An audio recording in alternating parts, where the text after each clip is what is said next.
Hey guys, it's Archie and back for another special edition of the ADHD Care Podcast. I'm joined by a special guest. I've got Kathryn Wheatman. She's an ADHD coach, and today we are focusing and discussing all things Rejection Sensitivity Dysphoria, or RSD.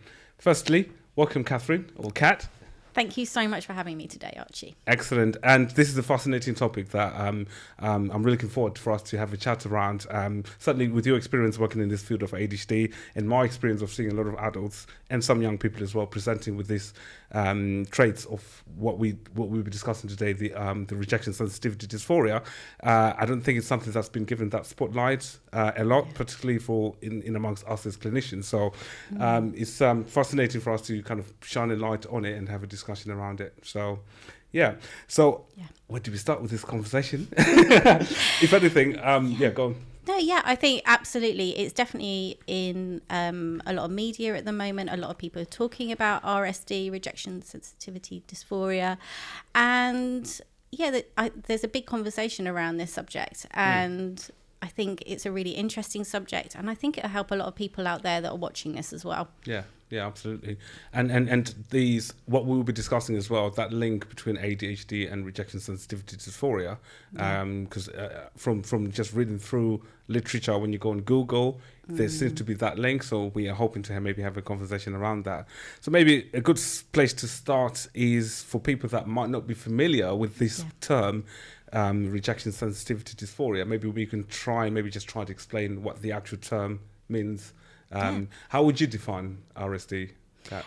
Yeah, I think when I think about RSD, I think it's really important to sort of break the words down of what this means.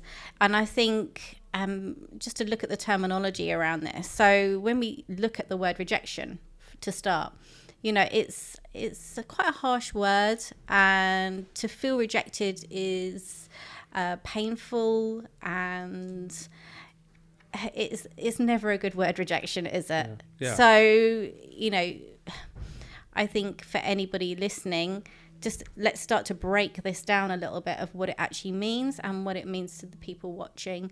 So yeah, rejection, I think of like a rejection button, like being pushed away, not fitting in, and generally feeling on the outside of a situation.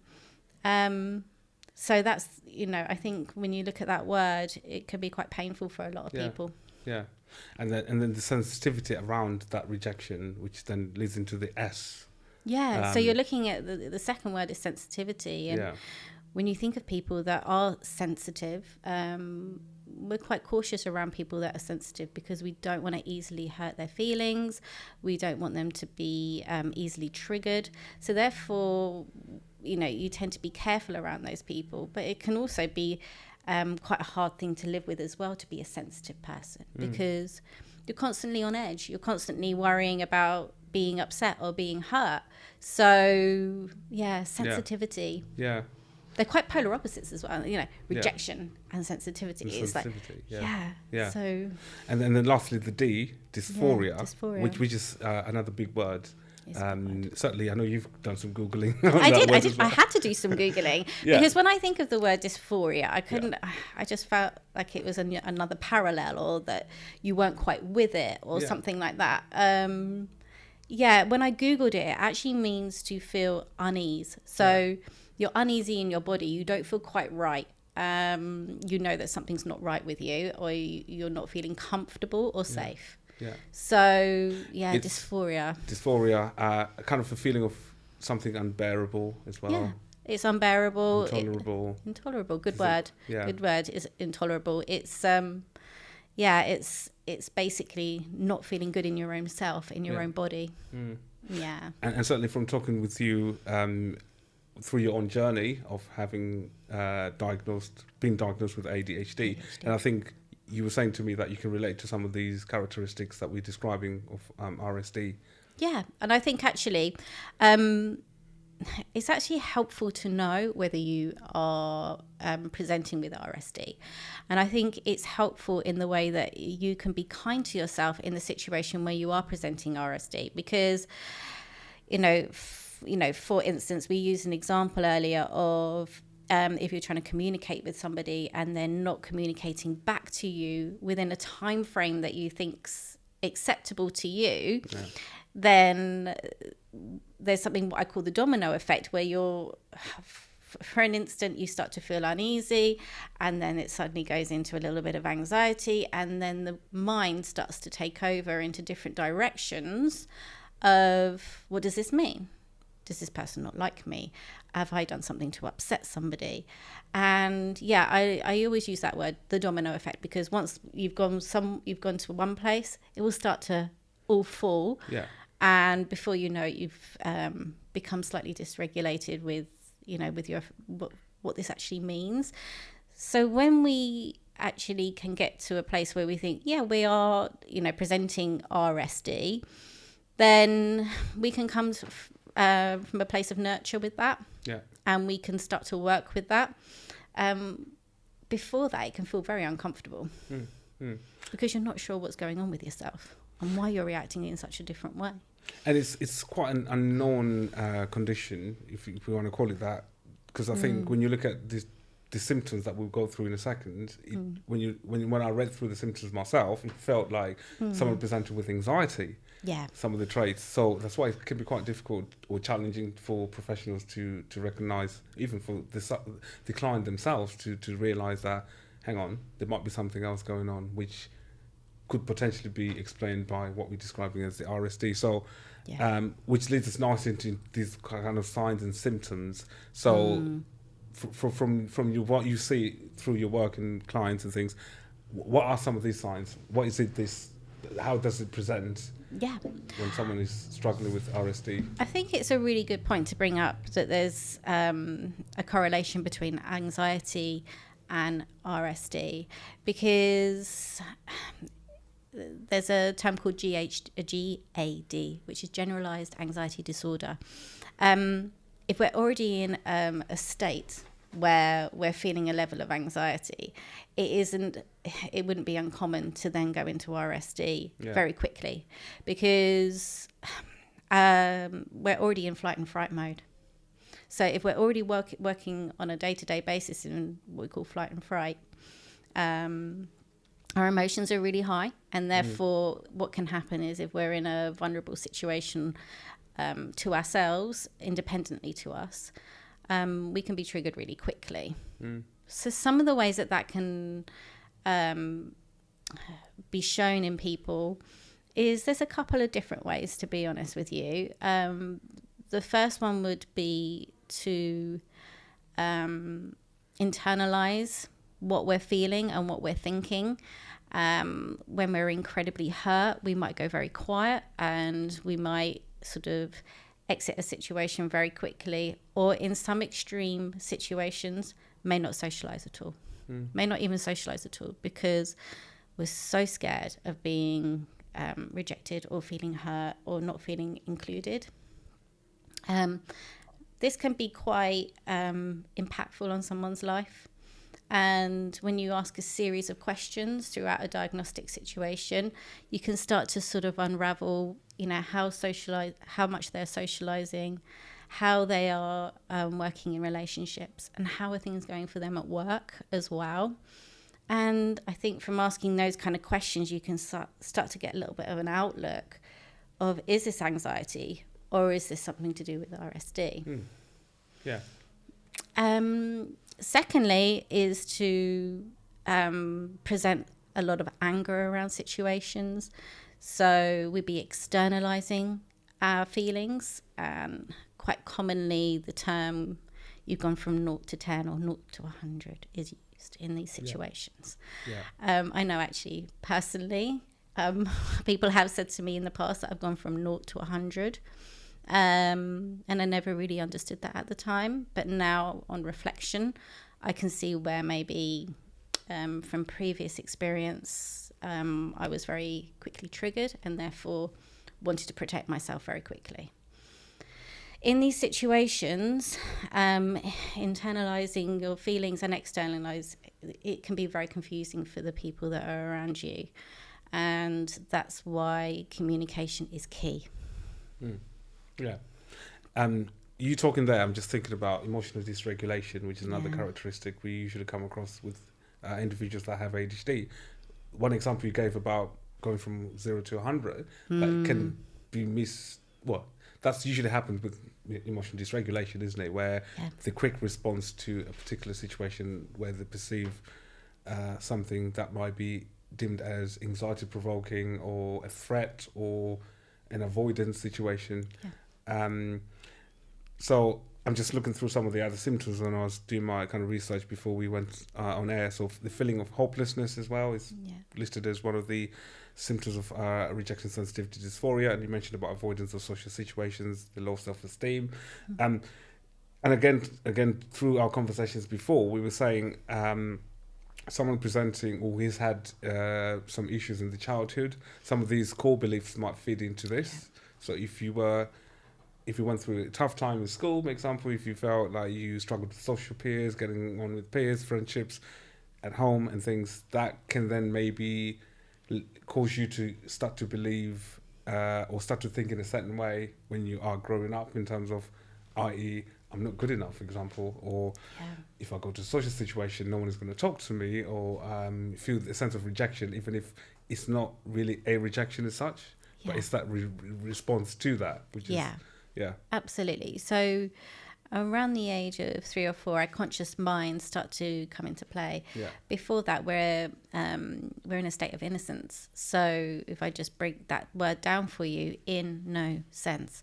So when we have a child that is just enjoying life, a good way to think about it, when you're going through a hard time, you think, I just wish I was a child again when I was innocent and I had no worries and I had no understanding of the world. Then around the age of 3 or 4, we start to create what we call the conscious mind. And the conscious mind, you're starting to bring in all sorts of information. And it's such a critical time. All the memories and all the emotions are stored around that time, and they carry on throughout our lifetime. So if we are feeling disincluded around that time, or we're feeling not good in ourselves, and as time goes on, 6, 7, 8, we're not invited to things, and we feel, or we've maybe emotionally cried over that. Our bodies remember these things. They remember the messages, they remember everything, and they're stored. And therefore, later on, if these patterns start to come up, our brains will go, aha, do you remember this? Do you remember feeling like this? And then gradually, as time goes on, we become unregulated in our emotions. And it becomes very difficult to understand whether these feelings are even rational, because they're so amplified, they're so strong, and sometimes we don't even understand it ourselves. So... yeah, absolutely. So anything in terms of like external validation, if our parents want us to be high achieving, and we're not, and we start to put a lot of pressure on ourselves, it can be incredibly crucial to how we're feeling and set very high standards for ourselves. And if we're not meeting those standards, then this is when RSD can come into play. We were talking about CBT. And for example, someone with anxiety who might present with some of those thinking biases, like the negative self-talk, the black and white thinking, which again, you can kind of see it relating to RSD, if you think about it, where there's a core belief, something that could have happened in your childhood, that might then influence the way you think or see situations as you're getting older and growing up. We'll come to the treatment side of things a bit later on, but what I'm intrigued to just maybe spend time discussing is the link between ADHD and rejection sensitivity dysphoria, because that's something that's very common when you look at online research and things. We Googled this earlier, and they're saying that it is specific to ADHD. It can happen in a small amount of numbers of people. That maybe have had an element of PTSD, post-traumatic stress disorder, maybe through a relationship in older years, and certain new belief systems have started to arise. So it can happen. It isn't specific to ADHD, but we do see it a lot more in ADHD. And what we look at here is maybe the executive functions in the brain and how we're wired with ADHD, which comes from birth, and the way that we're able to analyze and dissect what we're thinking and what we're feeling and at what pace. So yeah, absolutely. Yeah. There's a link between ADHD and RSD for sure. And certainly going back to that emotional dysregulation, whereby it's a quick response to a situation which could be exaggerated without looking at, again, we'll come back to the treatment, what are the possible causes? For example, I haven't received a response from a friend that I've texted. Yeah. We were discussing this again earlier. Yeah. What are the possible causes as to why they haven't responded to me, rather than you maybe then internalizing it to make it personal to you and feel rejected? The ADHD, you can see it more of a, okay, this has happened, this automatically means that. Yeah. Without really kind of weighing out possible causes or... Yeah, and it can come across all sorts of elements in life. We talked about relationships earlier, about how if certain expectations in a relationship have arisen prior, going into a new relationship, it's hard to distinguish that the new person that you're in a relationship may have different values or different expectations, because there has been a bad experience. Somebody may remember that and bring it into the new relationship. So it's almost like a repetitiveness of thoughts and behaviors, and not being able to compartmentalize that these are different scenarios. So therefore it does actually come back to this sort of automated response, and it's a very quick response. I was actually discussing earlier that some people may not even enter into relationships because they cannot bear the pain of rejection or is scared of falling for somebody too quickly. I spoke to somebody recently that said that in a situation that they may not even get into a relationship because they'd be scared to overshare too quickly. And that was from a friend. So, it's just sort of this, these safety nets that we create for ourselves, as if in, I may not even do that because if I do that, I may get hurt. So we're not experiencing life to its fullest. Or the expectation of expecting it not to work. Exactly. So you avoid that situation whereby you feel, what if? It's that perceived negative self-talk and belief that you have. Based on, as I said, there's so many reasons that could have caused you to feel that way, and it leads into this pattern chain reaction of, if this happened, therefore this would mean that. And then, sometimes it could be bullying, being teased. Exactly. For ADHD, low self-esteem, that's something that comes up a lot. We know that when you are definitely constantly with RSD. Put down. Loads. One of the ways that I got is inner conflict. It's inner conflict. It's a dialogue that we have with ourselves. And unfortunately, that inner dialogue, if it doesn't come from a positive place, it can be very sabotaging. So, and if negative talk to ourselves becomes regular, it is just as damaging as somebody else doing that to us. If you have somebody in front of you going, you're not good enough, you're not going to be very good in this relationship, you'll probably ruin it. You would... I would hope, say, please don't talk to me like that. Give me some kind of credit. Please don't do that to me. I'm good enough. But if we're doing that in our own minds with the inner dialogue that we're having, it's just as damaging and it's just as sabotaging. So when I'm working with clients, I really do like to work on how we are talking to ourselves in our own heads on a regular basis. I was going to bring up a point about, what was I going to talk about? So we talked about, some of the symptoms could stem from childhood for what we know. Absolutely. But I think it's the overlap with mental health, certainly for us professionals, where if someone goes to the GP, chances are describing some of what the symptoms that we're describing, most likely it could be put down to maybe some anxiety disorder or some mood disorder. And in some extreme cases, we've seen people being diagnosed with bipolar or borderline personality disorder, which again, there is the overlap with these traits, which is why you can see why it can easily be missed. than it being a separate entity as a diagnosis on itself.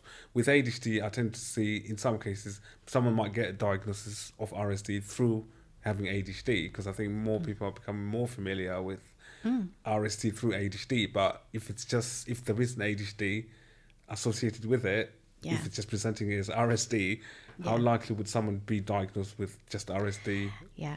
And I think it's because it's relative. I mean, obviously this has been spoken about for a while, but it is relatively new. We are, we're bringing this into therapy sessions and diagnostic situations at the moment, which is extremely helpful. But yes, through no fault of anybody of their own, there might not be the clinical training there to understand RSD, especially in a clinician like a doctor's surgery. That the training they have around mental health. So yes, if you present yourself and you're saying that you're having an inner dialogue with yourself and that you're constantly talking to yourself in your own head, that could come over as anything like, schizophrenia or bipolar disorder, which is incredibly dangerous, because then you're going to be medicated for something that you do not have. It is pretty normal to have an inner voice and an inner dialogue. Yes, with ADHD, it can be extensive, but it's not, I am not a doctor, but in my opinion, I wouldn't classify that something as schizophrenia. So what you're finding out is that people, because they don't understand it and they don't know what to do with this condition, they will be prescribed medication that won't do anything for them. If anything, it may actually exacerbate any other conditions that they have, which in my opinion is dangerous. So, having said all of this, I think most people would be keen to know, because I think rejection, most people tend to struggle with rejection, and that's not me trying to normalize all of this, but I think it's important to emphasize the point about the extreme pain of something that's perceived as a rejection, and it's the reaction that comes with that, which makes it more prominent in how this can impact on the individual, to the point where it can then cause them to have, be it issues with social, getting on with withdrawing themselves from any social situation. They might struggle with getting along at work, at school, which can also then lead into other mental health issues there. So if we can maybe spend more time around that point there, just to emphasize the fact that we look at impairment and functioning, which needs to be impacted by these traits that we're describing, for it to be then looked into as viewed as RSD. Yeah, absolutely. A really good point, because if this has started from childhood, by the time you're getting to sort of teenage years and starting to get to the point where you're socializing, if you've already gone through an element of discomfort around socializing and gradually isolating yourself, this is definitely going to affect you as an adult, because you're so scared of the impact it's going to have on you if you do feel rejected, that the isolation feels safe. So gradually we are just removing ourselves from the situation, and then once you've started to remove yourself from the situation over and over and over again, it becomes even harder to put yourself in that situation. And it will take, some time and some coaching and some therapy to get you back. And it's going to be a gradual thing. But forgive me, I've forgotten the author of the book, but there is a book called The Body Keeps the Score. And the body does keep the score. It remembers everything that we go through. It comes up, emotions come up in us when we don't want them to. We could be out having loads of fun, and one little tiny thing can happen and it'll just take you back to that place. It can be a word, it can be anything. So yeah, it's we start with diagnosing somebody with ADHD, and then all these sort of other things come down from it, like an umbrella of all these other kind of disorders and dysphorias that can come from that. And I think those are the things that we need to work on to make our ADHD feel more comfortable and feel easier to work with. In terms of the actual assessing RSD, there isn't any kind of standardized, that I've come across personally anyway, rating scales, questionnaires, or self-help tests or things that people can just look up online. I've come across I think one or two earlier when we were doing this preparation for this podcast, but I think someone sitting out there listening to this podcast and wondering and maybe kind of feeling that they can relate to some of these traits and symptoms we're describing, what would the best route for them to go by, maybe getting this looked into, if it hasn't been looked into, even if let's say they have got ADHD, but they feel the ADHD is not really explaining all of their traits. Yeah, because as we were saying earlier, this is a really difficult one because, clinically, there isn't anything out there. There isn't, there may be the odd questionnaire, but that is not going to be maybe on par with what some people are actually feeling, because it's so independent to each person. Yeah. So you could do a questionnaire and some of the answers could all come up as negative because you're not presenting RSD in the way that it's come out onto a questionnaire. So unfortunately, at this point in time, it's really hard to diagnose. So the clinicians that are out there are going to find it hard. The only way that I have found that I have been able to sort of get to a point where I'm thinking you are displaying RSD is just through talking therapy and sort of in-depth conversations about situations and how it makes them feel, because there starts to be patterns over a couple of conversations and you start to pick up on this. So it's not a very easy thing to diagnose by any shape or form. But if you do have any kind of, thoughts that you may have RSD, I would say that it's worth just getting in touch with somebody that's got a little bit more details around it and having a good conversation and then coming up with an action plan. Yeah. Unless, you can go through, unless for some people that are in therapy or seeing a counsellor or therapist who might, some of the therapists might not even be fully aware of what RSD is. Yeah. Same as GPs. Yes. So you can see why it's quite a challenge for It's falling through the net. It's falling through the net, certainly. It's definitely falling through the net. Yeah. I would definitely advise that you get in touch with ADHD clinics because there is a correlation between ADHD and RSD. I would probably say that by no fault of their own, but an NHS doctor may not have background training in this yet because it's new, and I'm not sure it'd even be part of the training, but I'm not quoting that. I am not a doctor. So, but I would say definitely get hold of an ADHD clinic. They may have resources or links to people that would be able to help you. Mm-hmm. And then moving on to the management side of the RSD treatment. Yeah. You touched on therapy there. Do you want to maybe elaborate a bit more? I think when I think about RSD, I think my approach would be CBT. And if anybody hasn't had CBT, that is cognitive behavioural therapy. The reason I've decided to go more down this approach is because with CBT, we quite often work with disorders like OCD, overcompulsive disorder. And when we work with OCD, what we tend to do is work with a behaviour over and over again to make it feel more comfortable, make the fear or the situation feel different in the body. And we do this by repetitive actions.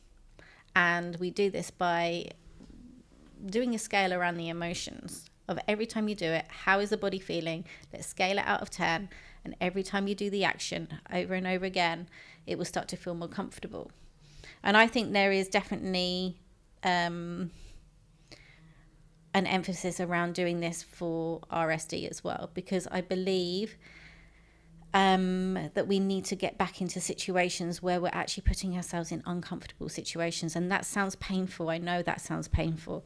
But unless we do these things over and over and over again, unfortunately, the body will just remember the old belief and will continue to do the same thing. I read a scientific study that if you repeat an action 60 times, the body starts to recognize that as a new action and a new normal feeling. So dependent on the situation that you're going through, whether that be friendship, a partner, work, any kind of situation where you feel rejection or you feel intensely around, then we can start to work with CBT. How about just taking a step back and looking at those core beliefs that we were talking about in terms of, certainly from a CBT model, you'd be looking at maybe trying to challenge some of these negative thoughts or way of thinking that influenced your core beliefs, to maybe see how true they are. Yeah. As a first step, in a way as well. Exactly. And that's exactly how we would work with CBT as well. How true is this? We put so much emphasis on what we don't want to happen. We forget about what we do want to happen. So quite often when we're working with CBT, the reason that a person is avoiding a situation is because they don't want something to happen to them. They're protecting themselves in a certain way, whether that would be a germ phobia or anything around, a compulsive disorder. So it's I think it's definitely very relevant. So to look at you're right, to look at the core belief. Where's this core belief come from? How old is this core belief? Are we talking about a core belief that comes from when you were 5 years old, when someone said you weren't very good at something? Or is this something that's happened in your working life? Or has somebody just said this in a relationship? Where has this core belief come from? Do you actually really believe it? Is that true to you, really? Is that your identity? And let's start to work with that. Because if that's not true, then the behavior can be changed. But again, you link it with those thinking biases that we were talking about, like magnifying the negatives and the black and white thinking and negative self-talk. I suppose that could be also challenged through therapy, where you try to explore what's influencing you to have this fear of being criticism or fear of failure as such, or if things don't happen this way, that automatically means that. Is trying to explore that a bit more in much more detail. I suppose there are other treatments available, like in terms of lifestyle changes. Would you mention about, I don't know, the importance of healthy sleeping and eating and stuff? I definitely feel independently to me, I feel like when I've got up, and it doesn't even have to be a huge amount. Today I only did 15 minutes exercise. Made sure I had vitamins in my drink this morning, and start to get going and start to push forward, because there are always going to be resonating feelings in the body that we don't want to do things. Is a little bit like having your sword and your armor, and you're like, you're not going to stop me. It's getting a new attitude. It's going forward with full force, and that can be really hard. It can be really, really difficult. But unfortunately, working with RSD, working with OCD, working with cognitive behavioral therapy, hand on my heart, it's not very easy. I've done it myself. I've done emotional response therapy. I've done CBT. I did CBT for 15 years. It is not easy. But with the right people behind you, you can make huge, impactful changes in your life.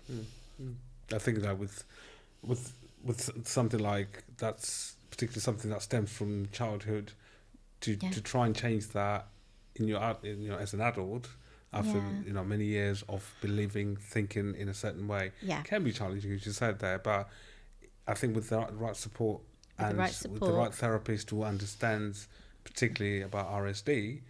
It's something that's, you can see people, being able to cope and live much more manageable life. 100%. I think if you've got the right people in your corner, and maybe even with some personal experience, it can be extremely life-changing. And they don't even have to be huge steps. They can be very small steps along the way, and it's very impactful. I would say the biggest thing is response. So we were talking about a process that I've created And it is basically all about the response and the ideal response. That's what we're working on every time. How am I responding to a situation, and how do I want to respond to a situation? And we need to do that over and over and over again to the point it's actually becomes, I don't know what I was thinking about back then.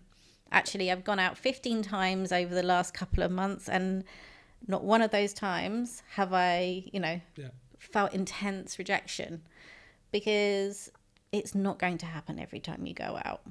So we're banking on this one thing that might disrupt us, but it's all about response. And the ability to stop and pause. Yeah. I've mentioned this a few times actually in the podcast around pausing it allows options, isn't it? Pause, reflect, look at, what the issue is. Allows you to be able to then maybe try and explore the options available and look at the possible solution to try. Yeah. It's almost like a little bit like the 5-second rule, isn't it? Oh, yeah. Take a second. Hang on a minute. Am I going to react exactly the same way as I've always reacted? Am I going to go screaming and shouting that I don't feel like I'm being treated well? Or am I going to respond in a different way?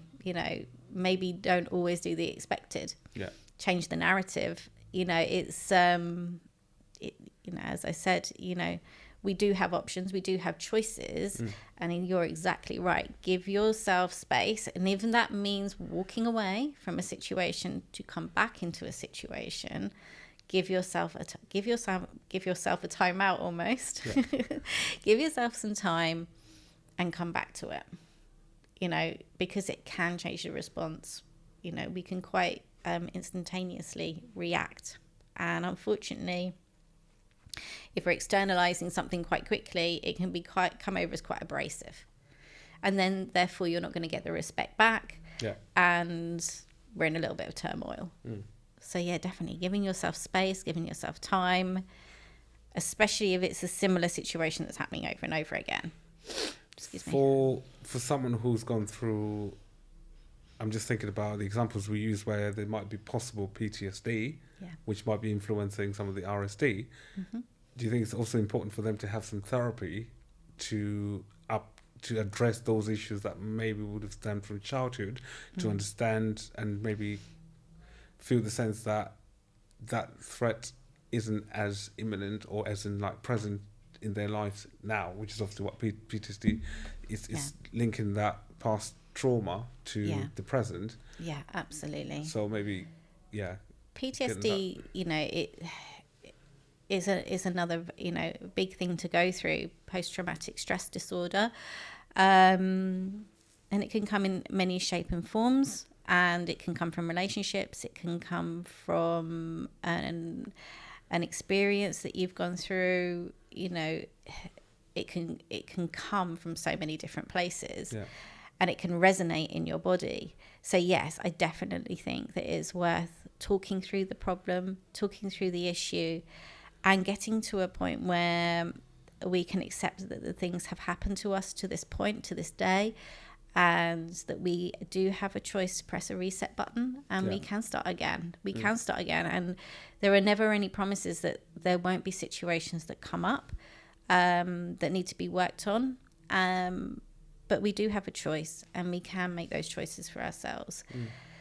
And you may find that RSD gets a little bit better as well if you're working with the PTSD, because the PTSD, we can work through where it's come from, how it's made you feel, and then we can get to a point of acceptance with respect, and being able to go, I cannot change my past. I can't change anything that's happened to me to this day, but I can change the days that are ahead of me, and I can make a choice in the morning.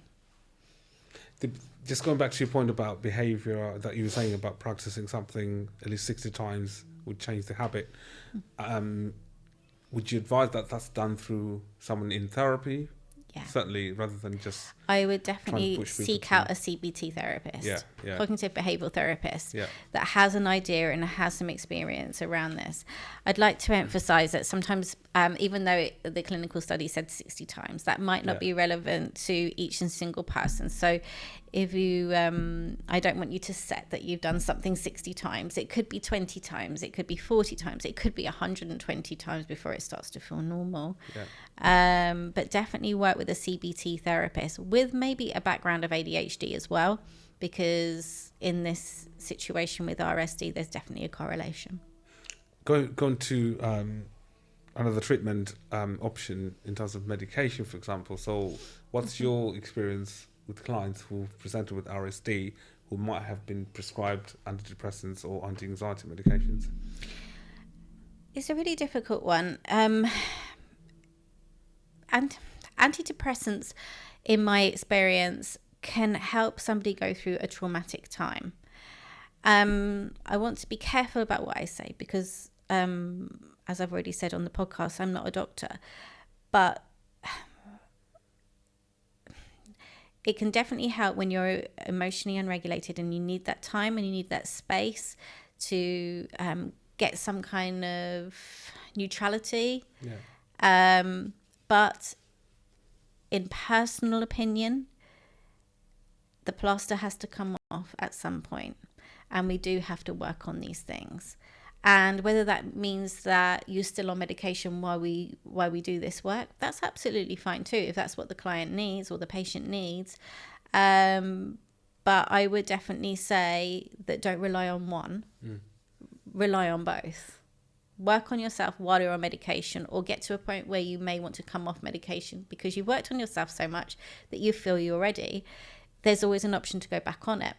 But everybody's individual and everybody has independent needs. But for sure, if somebody has been through something very traumatic and they need antidepressants to get them through the therapy, absolutely. As long as it's right for them and it's actually doing the right thing and they've been prescribed for the right reasons. And certainly the importance of lifestyle changes. You touched on sleeping, eating, exercise, relaxation techniques, meditation. I mean, I put my hands up right now. You know, it is very easy to get home and sit in front of the TV and watch Netflix all night. It is like, come on, we're all human. But I would say my routine is now, I sound very boring when I say this, but I go to bed at 9 o'clock and I do not put my TV on because the blue light, it can affect our brain activity behind the screen. And what you're realizing is you're not actually falling asleep. You're actually sort of effectively passing out. So you will wake up at 2 or 3 in the morning and not be able to get back to sleep.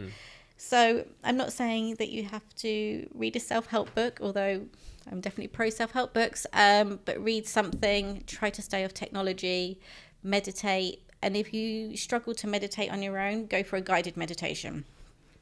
With having ADHD, I definitely find that guided meditations are a lot better because my brain activity, if I'm just trying to breathe and do a meditation on my own, I'll go off to what I'm supposed to be buying tomorrow, or I'm thinking about a conversation I had earlier in the day. So definitely go for a guided meditation if you're quite wired in that way, if you like. But yeah, really think about it. Have a shower, read a book. I would probably say no technology after 9 o'clock if I we kind of everybody does this with their children, but we don't give ourselves the same graces.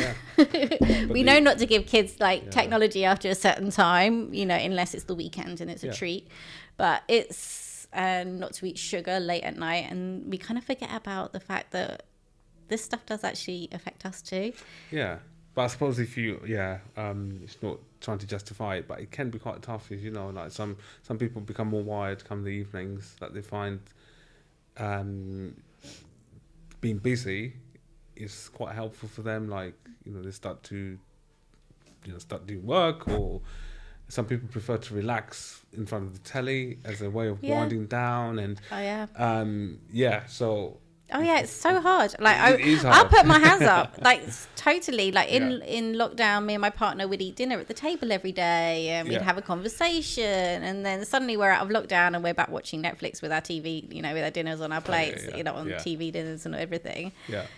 But yeah, we do have a firm rule that TV's off after 9 now. Yeah. Latest 9:30 because sometimes we work late. So. It's not set in stone, but be mindful. Be mindful of how much activity you're doing, what kind of food you're eating. Are you eating a lot of processed food? Are you eating a lot of sugar? Because these are all dopamine fixes. We're trying to create dopamine, but in the wrong way. So, when people say about this 4 o'clock slump, you get to 4 o'clock and you're like, I need chocolate. Try to find other things because you will get really high off the chocolate and then suddenly you will drop again. So just it's health choices, just trying to sort of just be mindful. Be mindful. I'm not saying don't have a takeaway on Saturday night, but it's like just be mindful of what you're doing.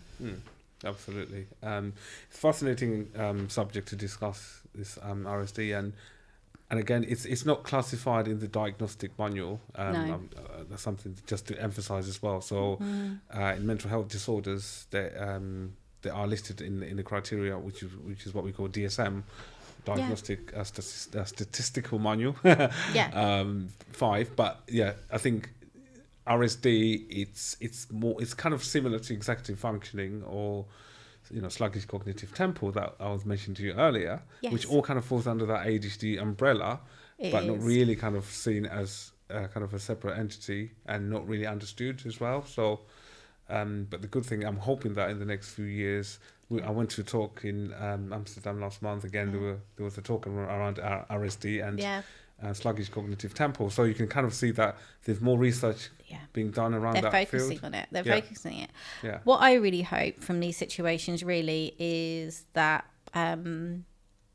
people, when you get a diagnosis like this, whether it's RSD, whether it's ADHD, OCD, PTSD, is what comes with that. That's what's more, the emphasis for me is around that, because what I want for people at home is to have an element of patience with yourself and an element of care for yourself, and understand that some of the things that are happening and the emotions that you're having aren't your fault, and they're all things that can be worked on.